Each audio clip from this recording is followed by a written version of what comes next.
दर्शकों नमस्कार। हमारा देश भारत विविधताओं का देश है। यहाँ पर बड़े बड़े शहर हैं, कस्बे हैं, नगर हैं और वहीं दूर दराज के छोटे छोटे गांव भी हैं।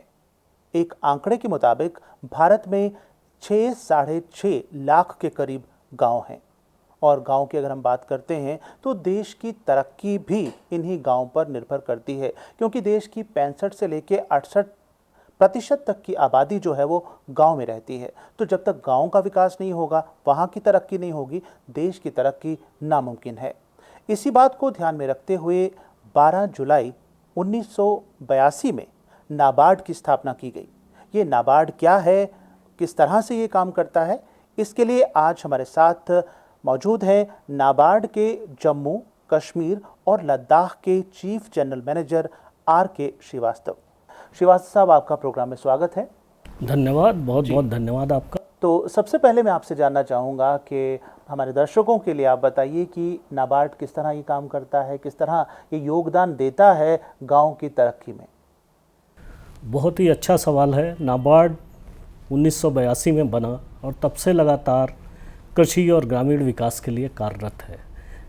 हमारा सबसे बड़ा उद्देश्य ये है कि जो लोग खेती किसानी कर रहे हैं उन तक बैंकों की सुविधाएं आसानी से पहुंच जाएं, बैंक ऋण उनको मिलने लगे। तो इसके लिए हमने बहुत सारे उपाय किए। सबसे पहला जो उपाय किया वो ये किया कि जो बैंक ग्रामीण क्षेत्र में खेती के लिए ऋण देते हैं या पशुपालन के लिए ऋण देते हैं या घर बनाने के लिए भी अगर ऋण देते हैं और उनको पैसे की आवश्यकता है तो वो हमसे पैसे ले सकते हैं। इसके ज़रूर कुछ नॉर्म्स हैं हमारे, लेकिन हम बैंक इसको रिफाइनेंस बोलते हैं कि आपने पहले पैसा दे दिया, उसके विरुद्ध आप हमसे पैसा लेना चाहते हैं। तो इस तरह की सुविधाएं हम लोगों को देते हैं। अगर पूरे भारतवर्ष में बात करें तो हमारा आज की डेट में आउटस्टैंडिंग 1,80,000 करोड़ रुपया है जो हमने बैंकों को दे रखा है। तो ये बहुत बड़ा प्रयास हम लोग कर रहे हैं कि बैंकों तक पैसा पहुंच जाए। कोशिश करते हैं कि कम दर पर भी पहुंचे। तो ये हमारा पहला प्रयास है कि बैंकों को सुविधा मिल जाए, क्योंकि बैंक ही आखिरी आदमी तक लोन दे सकते हैं। हम आखिरी आदमी को लोन नहीं देते, लेकिन हम ये उनको फैसिलिटेट करते हैं, ये सुविधाजनक बनाते हैं उनके लिए कि उनको उन तक पैसा पहुंचे। तो एक बात ये हुई कि आप पैसा उपलब्ध करा सकते हैं। दूसरी बात ये जानना ज़रूरी है कि किस तरह वो पैसा लोगों तक पहुँचे। तो इसके लिए आपको प्रोडक्ट डिज़ाइन करने होते हैं, कुछ सुविधाएं बनानी पड़ती हैं। तो इसमें सबसे पहला जो हम लोगों ने बड़ा काम किया वो ये किया कि KCC हम लोगों ने भारत सरकार के साथ मिलकर किसान क्रेडिट कार्ड, जो आज बहुत ही प्रचलन में है, 94-95 के समय हम लोगों ने भारत सरकार के साथ मिलकर उसको डिज़ाइन किया। और आप जानते हैं कि उसकी वजह से फसली ऋण मिलने में लोगों को बहुत ही सुविधा हो गई है। और अभी तो भारत सरकार इस पर हम एक प्रयास कर रहे हैं कि सभी किसानों को तक KCC पहुँच जाए। तो पहले जो KCC की व्यवस्था थी वो केवल फसल जो लोग उगाते थे उनके लिए थी, कि अगर आप गेहूँ उगा रहे हैं, धान उगा रहे हैं, गन्ना उगा रहे हैं तो आपको फसली ऋण मिलेगा। सरकार ने उसको सुगम बनाने के लिए ये किया कि उसमें एक इंटरेस्ट सबवेंशन की व्यवस्था की। मतलब आप अगर सही तरीके से लोन ले दे रहे हैं तो अल्टीमेटली आपको ब्याज दर 4% पड़ता है। 4% तक आप 4% पर आप 3 लाख रुपए तक का लोन बैंकों से ले सकते हैं। श्रीवास्तव साहब, जम्मू कश्मीर को एक छोटा हिंदुस्तान भी कहा जाता है, क्योंकि यहाँ भौगोलिक जो यहाँ की परिस्थितियाँ हैं, यहाँ पर आपको ऐसे इलाके भी मिलेंगे जहाँ साल भर बर्फ़ से ढके रहते हैं वो इलाके, और कहीं मैदान है और कहीं इस तरह के इलाके के जहाँ 45 डिग्री तक टेम्परेचर होता है। कंडी के इलाके हैं, पानी वाले इलाके हैं, ऐसे इलाके हैं जो सिर्फ बारिश पर निर्भर करते हैं। तो इतनी ये जो विविधता है, इस विविधता की वजह से कोई काम में अड़चन आती है या कोई चुनौतियां पैदा होती हैं? नहीं, देखिए, जो भी विविधताएं हैं वो तो हमारे लिए स्ट्रेंथ है, क्योंकि आप जो लोकल प्रोड्यूस है, जैसे आप कह रहे थे वोकल फॉर लोकल, आप उनको ज़्यादा अच्छे से मार्केट कर सकते हैं। दूसरा क्या है कि आप कैटेगराइज कर सकते हो कि इस क्षेत्र में काम करना है तो हम दूध पे काम करेंगे, RSपुरा क्षेत्र में काम करना है तो हम बासमती राइस पे करेंगे, बसोली में करना है तो पेंटिंग में करेंगे, श्रीनगर क्षेत्र में करना है तो कारपेट पे करेंगे, पामपोर में करना है तो हम केसर पे करेंगे, लेह में करना है तो हम खुबानी पे करेंगे। तो इस तरह की आप प्रोडक्ट्स को आइडेंटिफाई कर सकते हो, तो उससे क्या आसानी होती कि आप उनको बैकवर्ड फॉरवर्ड लिंकेजेस दे सकते हो। बैकवर्ड फॉरवर्ड लिंकेजेस का मतलब ये होता है कि आप कोई उत्पादन करना है तो उसके लिए जो इनपुट चाहिए वो बैकवर्ड लिंकेजेस होते हैं। आपको बीज चाहिए, खाद चाहिए, पानी चाहिए, तो ये बैकवर्ड है। और फॉरवर्ड लिंकेज है कि मार्केट से जोड़ना है। तो कुछ चीज़ें तो आप सिंपली ऐसे ही बेच सकते हो, लेकिन कुछ चीज़ों के प्रोसेसिंग की ज़रूरत होती है।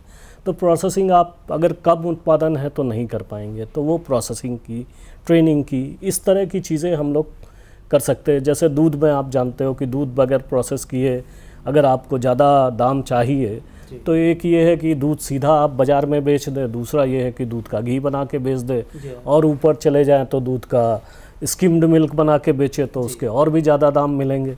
तो ये प्रोसेसिंग की जो व्यवस्था है ये उत्पादों के हिसाब से की जा सकती है। यानी ये विविधता जो हमारी है ये कोई चुनौती नहीं है, मुश्किल नहीं है, बल्कि ये अपॉर्चुनिटी ज़्यादा पैदा करती, प्रोवाइडेड हम उस हिसाब से तैयारी कर। श्रीवास्तव साहब, इससे पहले भी आप जम्मू कश्मीर और लद्दाख में इसकी कमान संभाल चुके हैं नाबार्ड की, तो उस समय से लेकर आज तक आपने क्या क्या चेंजेस देखी, क्या क्या उपलब्धियां यहाँ पर देखी गई और किस नज़र से देखते हैं? और ख़ास तौर पर अब जबकि हम एक यूटी बन चुके हैं, we are no more a state, तो आप क्या परिवर्तन देखते हैं इसमें? जब यहाँ था आतंकवाद का दौर था, हम श्रीनगर से यहाँ शिफ्ट हुए थे और आर्थिक विकास मतलब अपने शैशवा अवस्था में था, मतलब बिल्कुल शुरू होने के हाल में, इन्फेंसी जिसको बोलते हैं। तो अभी जब मैं आज इतने 26 साल बाद इधर लौटा हूँ तो मैं ऐसे ही जहाँ रहता था वहाँ उस मोहल्ले में जाने का मैंने प्रयास किया, तो आप देखें कि पूरा मोहल्ला ही बाज़ार में बदल गया है। इतना आर्थिक विकास हुआ है कि लोगों को, मुझे लगता है कि अभी जम्मू शहर पहचानने में दिक्कत होगी। तो ये हुआ है। उस टाइम हम लोगों ने कई चीज़ें शुरू की थी जो अब बहुत बड़ी हो गई है। जैसे आप जानते हैं कि सिर्फ पैसा लेने से ही ग्रामीण क्षेत्र में विकास नहीं हो सकता। अब मान लीजिए आप पैदा भी कर लें, लेकिन अगर वो बाज़ार तक नहीं पहुंचेगा तो उसका कोई मूल्य नहीं है।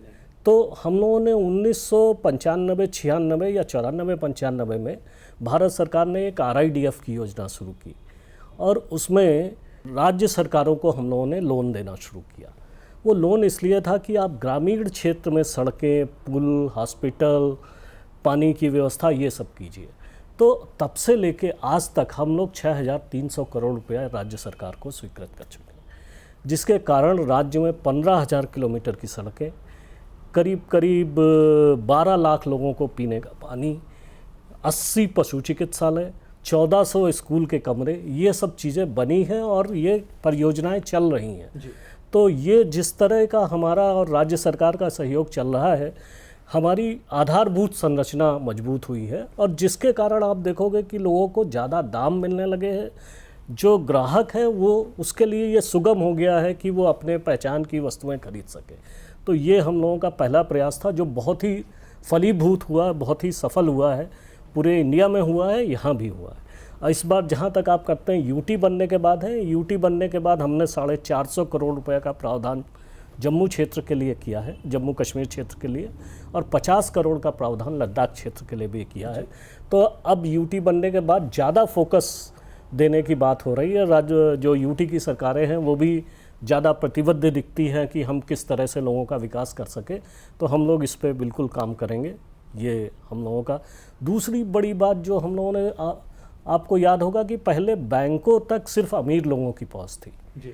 गरीब लोग बैंक जाने से डरते थे कि भाई कैसे मैं दरवाज़ा खोलूँगा, कैसे मैं अंदर जाऊँगा, कौन मुझको अकाउंट खोलेगा, कोई मुझसे बात नहीं करेगा।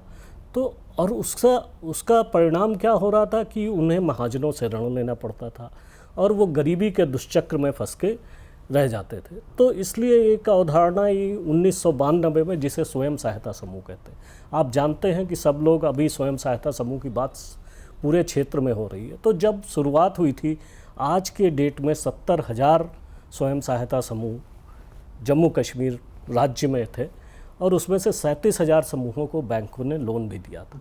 तो ये एक बड़ी अवधारणा है, बड़ा कंसेप्ट है जिस पे काम हो रहा है और ये लोगों के जीवन को परिवर्तित कर रहा है। बिल्कुल इसमें मेरा पूर्ण विश्वास है कि यही एक तरीका है जो गरीबों की ज़िंदगी को बदल सकता है और हम लोग इसमें काम करने के लिए यहाँ SRLM है, उनके साथ मिलकर काम करने को तैयार हैं और भी संस्थाओं के साथ काम करने को तैयार। श्रीवास्तव साहब, हमारे भद्रवा और किश्तवाड़ के इलाके में लेवेंडर जो है आजकल काफ़ी पॉपुलर हो रहा है और बहुत सारे लोग उसके उत्पादन की तरफ लग रहे हैं।